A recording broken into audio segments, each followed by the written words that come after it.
देखिए अगर आपके पास कोई फोन आता है डेड कंडीशन में और उस फोन में PM660 आईसी लगी है, कौन सी आईसी लगी है? PM660 और 660L, ठीक है। यहाँ पे PM660L लगी, यहाँ पे दिख रही है ना, यहाँ पे, और ये है PM660। तो VWAT और VPH लाइन अगर ओके होता है तो तीसरी लाइन क्या चेक करते हैं? बक लाइन है ना, फिर चौथी LDO लाइन, उसके बाद कंट्रोल लाइन।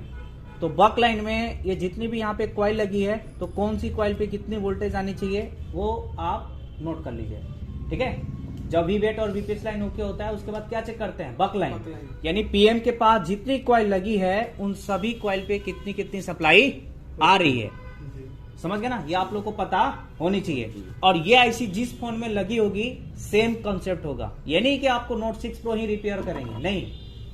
ये आईसी, इस नंबर का आईसी जिस फोन में जिस मॉडल में लगी होगी वोल्टेज हमारा सेम होगा और ऑलमोस्ट क्वाइल भी उतनी ही मिलेगी। तो 660 के पास कितनी क्वाइल है? 1 2 3 4 5 6 और ये 7। तो डॉट के पास ये जो पहली क्वाइल होती है वो होती है VPH की, लिखिए। डॉट की क्वाइल जो पहली होती है VPH, वहां पे लिख लीजिए VPH।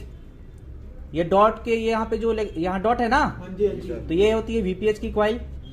उसके बाद ये और ये और ये होता है हमारा बक 1 के लिए। ये दोनों आपस में क्या आएंगे? बीप आएंगे, यानी कनेक्टेड होते हैं। तो चेक करा देता हूं मैं, हाँ, तो चेक करा देता हूं मैं। बीप रेंज पे सेट करेंगे, देखिए ये दोनों आपस में क्या आएगा? बीप आएगा, आ रहा ना बीप? जी सर। तो ये दोनों आपस में क्या है? कनेक्टेड है। तो ये दोनों बक 1 है। इसकी वोल्टेज होता है 0.8 से 1.2 वोल्ट, 0.8 से 1.2 वोल्ट,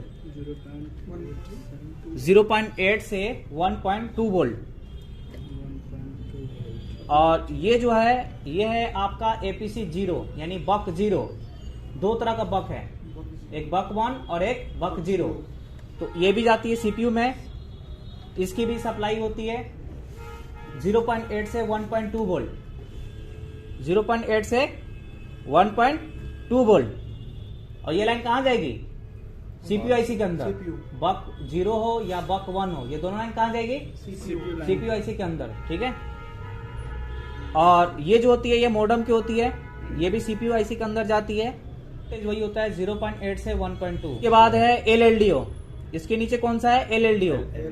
LLDO की सप्लाई होती है 1.2 से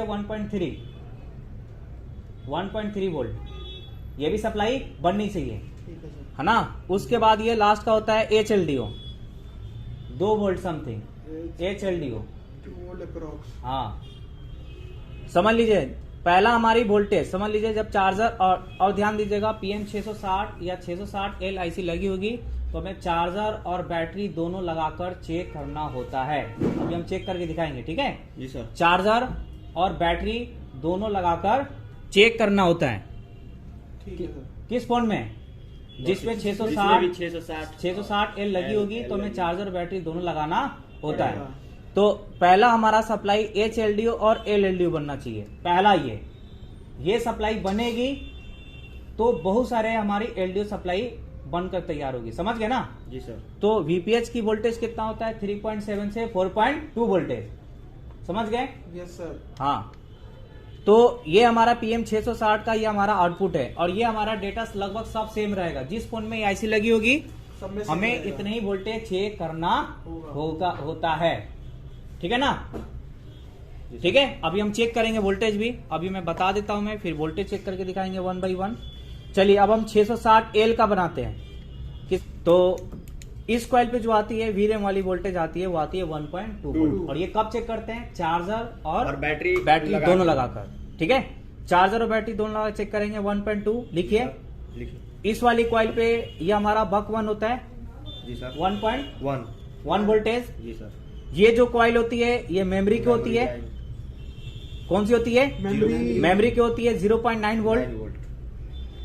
इसके बाद ये दोनों कॉइल आपस में कनेक्टेड होते हैं, ठीक है। ये खुद से डेटा हमने बनाया है, वही डेटा आप लोग को दे रहे हैं ताकि आप लोग को आसानी हो जाए। अगर ये फोन डेड आए, अगर ये आईसी लगी है, सीधे चार्जर और बैटरी लगाना है, है ना। अगर एम्प लेके 0 हो जा रहा है, कंप्लीट फोन डेड है, तो हमें ये सारे सप्लाई चेक करना होता है। ठीक है, तो ये दोनों आपस में क्या है, कनेक्टेड है। देखिए बीप आ रहा है जी सर, आ रहा है ना। Yes sir. तो ये कोर की होती है, तो कोर की वोल्टेज कितना होता है, 0.8 से 1.2 वोल्टेज। ठीक है, ये दोनों कोर की। अब ये जो होता है बक 2 होता है, तो बक 2 की सप्लाई कितना है, 1.2 वोल्टेज। देखिए 1.2 वोल्टेज। उसके बाद ये जो कॉइल होती है ये बीओबी की होती है। किसकी होती है, बीओबी, बक बूस्ट कन्वर्टर। ध्यान दीजिए, पहले हमारी 660 से वीपीएच बनेगी। किससे बनेगी, 660 से वीपीएच बनेगी, और वीपीएच बनकर फिर यही वीपीएच सप्लाई किसके अंदर चली जाएगी, 660 एल के अंदर, 660 एल के अंदर चली जाएगी। और फिर उसके बाद से यहां से निकलेगी बीओबी, और बीओबी का वोल्टेज मिनिमम 2 वोल्ट आनी चाहिए, है ना। Yes sir. मिनिमम कितने आनी चाहिए, 2 वोल्ट। तो 2 वोल्ट से लेकर के 4.2 वोल्टेज, यानी हमारी बैटरी का वोल्टेज तक होता है बीओबी, 2 से 4.2 वोल्टेज। ठीक है, ये बीओबी, ये हमारी, ध्यान दीजिएगा, अगर PM 660L आईसी खराब होगी, काम करना बंद कर दी, PM 660L आईसी अगर आउटपुट नहीं निकाल रही है, यानी खराब हो गई है, तो 660 भी नहीं निकालेगा। अगर 660 आईसी खराब हो गई है, आउटपुट नहीं निकाल ली है, तो 660L भी नहीं निकालेगा।